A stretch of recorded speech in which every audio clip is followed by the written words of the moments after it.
What's up, guys? Chad with the Happy Place 46, and I guess it's just me today.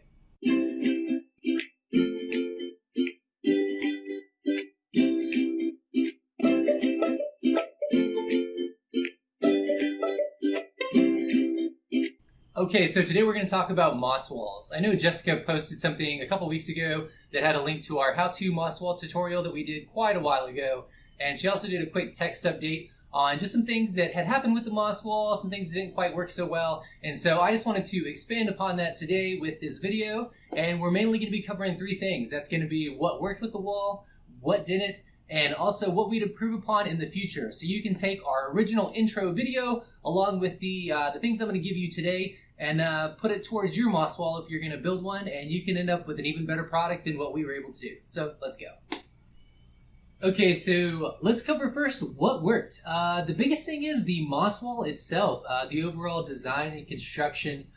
It was pretty straightforward to put together. It consists of plywood, a plastic painter's tarp, some moss, and some netting to cover all that, and then just some staples to hold it all together. Overall, simple structure. It held up for over a year now that it's been put together, so that was the first main thing that worked. The second thing is it did what it was supposed to do. The plants were able to attach to it. They put out some really good aerial root development, and they, of course, grew up it. And as they grow up, of course, the leaves get larger, and that's what's supposed to happen, and it did happen, so we're definitely very impressed with that. And next up is going to be the moss wall itself holds a lot of water. So if you're trying to compare, say, a wall to a moss pole, you're going to get a lot better results with the wall. And that's simply because there's so much more surface area of moss, it can really hold in the moisture a whole lot better than just, a small 2-inch diameter pole. So it stays wet longer. Granted, you still do have to spray it, relatively frequently. Probably not as much as a moss pole, though. And you have just so much more room for the, the aerial roots to spread out. You've got the whole surface of the wall. Whereas if you have a moss pole, you've probably seen it, they'll go into the pole a little bit, but then they might jump out, the backside, and then they're trying to go somewhere else, and you've got to, redirect it back in. You don't really have that problem with the wall, just because there's so much more room, for those roots to go. So it can go in, up, it's got feet everywhere. That it can go. So it's definitely going to help it get established and also grow better the higher up it goes. Okay, and the last thing that I really liked about the wall is it's not sitting in dirt, so you don't have to worry about it rotting out. You may have ran into this if you have moss pole setups, depending on what they're made out of, like wood, stakes, even bamboo. Once they've been sitting in that soil, compacted for so long, they can actually just completely rot and break off. And you really don't know. You're just going to move, your plant one day, and then the whole pole just falls over because it rotted, underneath the pot. And then it's a huge pain because you've either got to attach another pole to the original one, or you got to try to pull the plants off of it and mess up all the roots. It's unfortunate. But with the moss wall, it's not sitting in the dirt. So, as long as you put that plastic coating on it, it's not going to rot out. So that's definitely a plus in my book when it comes to, the comparison moss wall versus moss pole.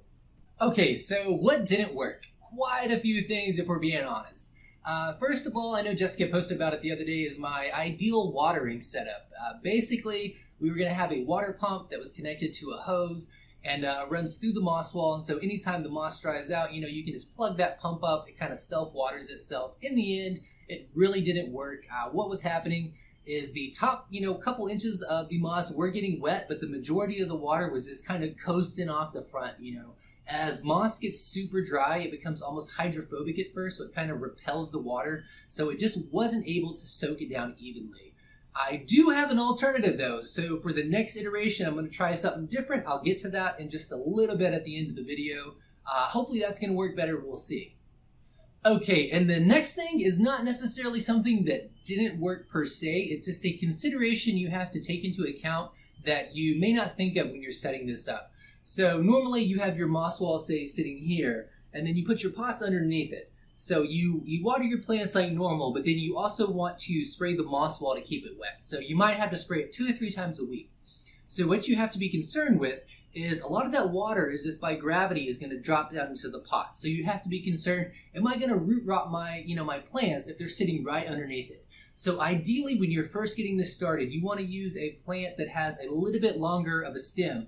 And that way, if your wall is like right here, you can actually, offset your pot just a little bit and then kind of latch it on this way. So when you spray the water, it runs down actually behind it and not into the pot itself. And the next consideration is just that water runoff again, and this really is going to depend on where your moss wall is. So if you have it indoors, you really got to think about it. You don't want to put a moss wall on top of your living room carpet and then you're spraying it, twice a week, and all of a sudden your carpet's all soaking wet. I don't think most people are going to do that. I just wanted to throw it out there just in case.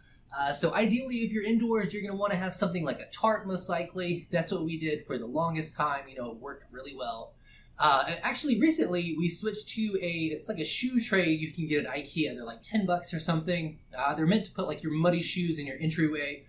For our moss wall, it fit perfectly underneath it. We actually put the pots on top of it. So it collects all the water as it drips down, and then you can just go like empty it as you need to. So it worked out really well. Okay, and the next thing you have to take into consideration is, what if you need to do something with this plant once it's already attached to the wall? So let's say you want to try out a new soil mixture because you just watched our, soil video that I'll link somewhere, in this general video window. You want to try out a new mixture, or what if your plant gets root bound and you need to upsize the pot? These guys are attached to the wall now. You can't easily just move it like I had said a little bit ago. So you're going to have to do everything, right there underneath the wall. For a lot of people, like if it's outside, that's not a big deal. But if you have it indoors, you got to think, all right, I got to bring my soil inside. I'm going to have to bring something, to catch all this mess so it doesn't get everywhere. It's just a consideration you got to think of. I honestly didn't think about it until I needed to repot something, and I was like, wait, this isn't going to work. I got to do it right here. So, not a huge end of the world deal, just something to think. And another thing that didn't work well is just some species of plants just didn't grow like we thought they should. We put a Philodendron brandy, a Melanum chrysum, a Florida ghost, a painted lady, and they just really didn't attach or grow that much. And it could have been an unrelated factor, just something, that specific plant, it just wasn't happy where it was. Those just didn't work for us. And that's in contrast to the majority of the plants we use. So I know you can see a bunch of these behind me: Amydriums silver, medium, Adansanis, Micans that did exceptionally well. And our other one, we also have some Monsteras stondelianas, we have a glorious Monstera perus. Those all did exceptionally well. They all grew up to the top and beyond, as you can see. So for the most part, most of them did good, but of some species, they just may not. Your mileage may vary, of course, just depending on your conditions or, the specific plant. Okay, now that we got the, what didn't work out of the way, let's go on to what we're going to improve for next time and, what you can take if you're going to make one now. The first thing is don't buy the cheap moss. We started out just getting the stuff you get at Home Depot or Lowe's. It's not that great. It dries out fast. There's lots of sticks and other stuff in it. It's just not that good. You want to use the premium New Zealand stuff. It's more expensive. It's actually a little bit harder to find now, but it's definitely worth it. I wouldn't even bother if you're just going to use the cheap stuff. You want to go with the New Zealand. And the next thing is you want to make the moss wall as big as humanly possible.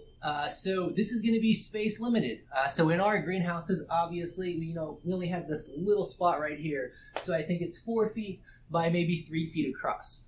What we realized was once the plant got about 3/4 of the way up is when it started to put out, bigger leaves. And of course, you're growing on a moss wall. You want it to get bigger and bigger leaves.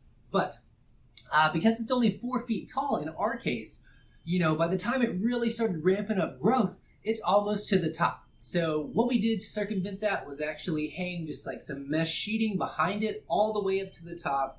Added another light, external to the greenhouse to provide more up that way as well.